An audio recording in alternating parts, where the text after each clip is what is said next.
Welcome to another installment of r/Prorevenge. Today, we have a story about an employee who destroyed their manager's career, all while getting 4 people promotions in the process. Make sure you listen all the way till the end because this revenge story is so satisfying.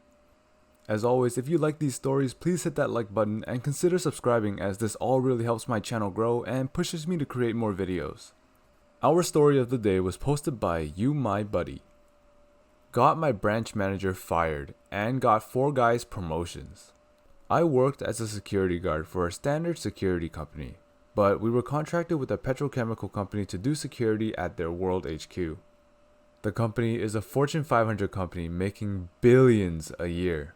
Therefore, the account we had meant that we did security for all of their locations inside the US, while other companies handled sites outside the US. This account was worth around $30 million USD a year. I joined the company in March and things seemed great. My shift was very workable, 10:30 a.m. to 6:30 p.m., Monday to Friday. I spent most of my day doing paperwork and signing in other contractors and delivery drivers. Honestly, it felt like a pretty decent job. It didn't pay very well, but you can't complain when you sit on your butt all day. However, soon we began to have a staffing problem. People were leaving and getting fired way too quickly. We were supposed to have about 15 guards, but we got as low as 9. This does not include the 3 veteran guards employed by the client company as they were separate from us. This is very important later. This caused horrible schedules. In a 26-hour period, I worked 20 hours, which I later found out is illegal in our state, and we would easily put in 60 hours a week. Every single guard was working overtime. It caused havoc with our personal lives. My girlfriend even told me she was thinking about leaving me because out of the entire week, I would see her maybe an hour a day before I fell asleep, and we lived together. So obviously, some compensation was required. Overtime was decent pay, yes, but we wanted an overall raise.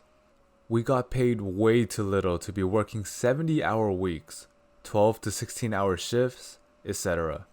Each facility has a supervisor through the contractor company, and each set of facilities has a branch manager who supervises specific accounts for the regional manager. While the branch manager was supposed to visit each facility once a month, there are 3 facilities in his area on the account. I saw him twice in my 1-year period with the company.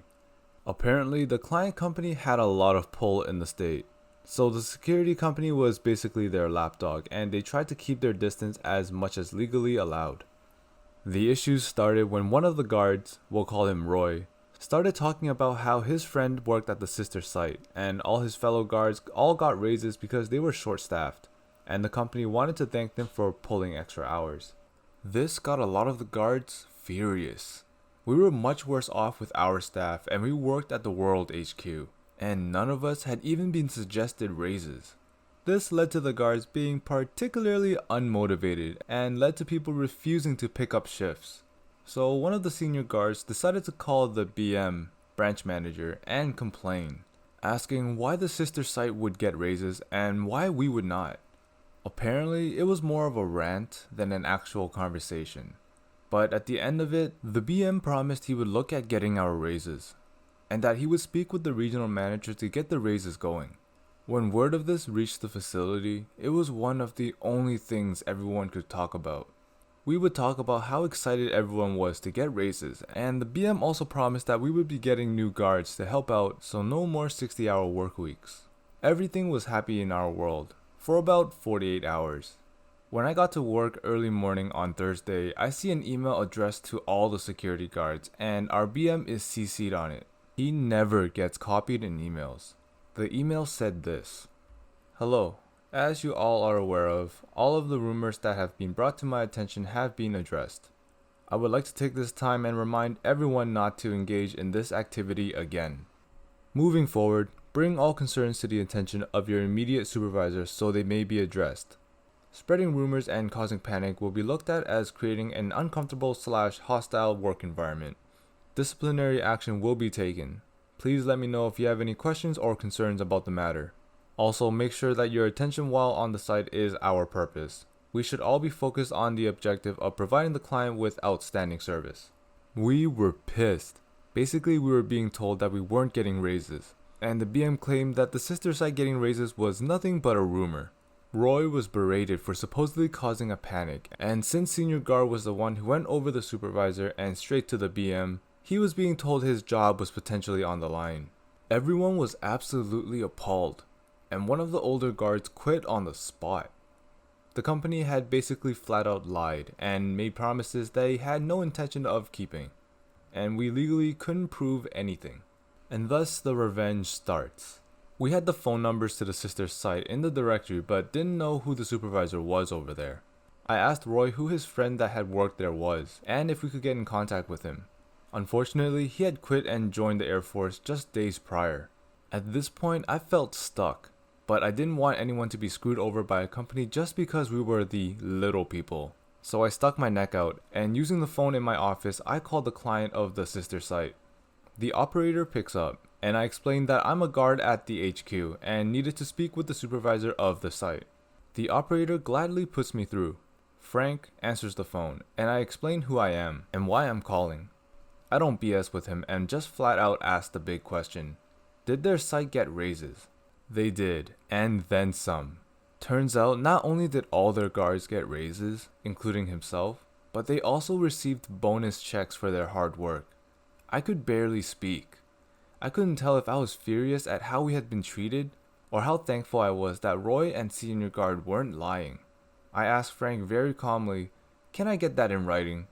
The next morning, I asked for a meeting with the BM, the site supervisor, the client, and the 3 guards that were willing to show up. Myself, Roy, Senior Guard, and a random guard who was willing to be present. He was in the loop most of the time. The BM is annoyed by this meeting and demands to know what is going on. Senior Guard and I explain how we are here to address how employees were lied to and how we were being treated because we wanted compensation just as much as the sister site. And on top of that, how all 4 of us would leave if this issue was not addressed. Client: what are they talking about? BM: we have made it clear that the rumors have been addressed and that no such promises were made. The meeting is over. OP: not so fast, sir. There is one other person that would like to speak with you. And in walks the knight in shining armor, Frank. We watch in amusement as all the color drains from BM's face. He stands there completely still, not making a sound. Frank smiles in an almost predatory fashion as he knows the slaughter he is about to partake in. Client: who is this? Frank: I am the site supervisor for your other site. I have here documentation that not only did BM lie about my guards getting raises, but also a recorded phone call, being all calls from company phones are monitored, that has BM on record stating that he was going to pursue seeking a raise for this site's guards. At this point, even I'm speechless. I didn't know how he got a copy of the phone call between Senior Guard and BM, but he did, and he was holding the transcript. The client goes from confused to angry, glaring at the BM. The BM is still standing there, white as a ghost, and now our supervisor is staring at him in what looks like pure rage, mostly because he took the flak for BM's lies. BM: how did you... Client: you're right, BM. This meeting is over. For you. Get out of my office. The BM glances at myself and Senior Guard in what looks like pure defeat and mopes out of the office. Client: Frank, let me see what you have. Frank hands over all the evidence, and the client looks through it for about 5 minutes. He finished going through it and closes the booklet and looks over at the site supervisor. Did you know about this? The site supervisor explains how he was simply doing what he was told and not to ask questions. He was ex-military, so that mindset was believable. After this, the client instructed all of us to go home, and we would be given money for the shifts we were supposed to work, but instructed us to come back at 7 a.m. sharp the next morning and to meet in the conference room. We all show up the next day, and we are greeted by the client, and another younger lady who he explains to us is the financial manager of the whole company. The BM is also sitting there, but on the other side of the conference table. We sit down and she starts off by apologizing for the behavior of BM and explained how they did not like this sort of thing. However, since he was a contractor, they could not legally hold him accountable. The BM seemed somewhat relieved by this, and my heart immediately sank.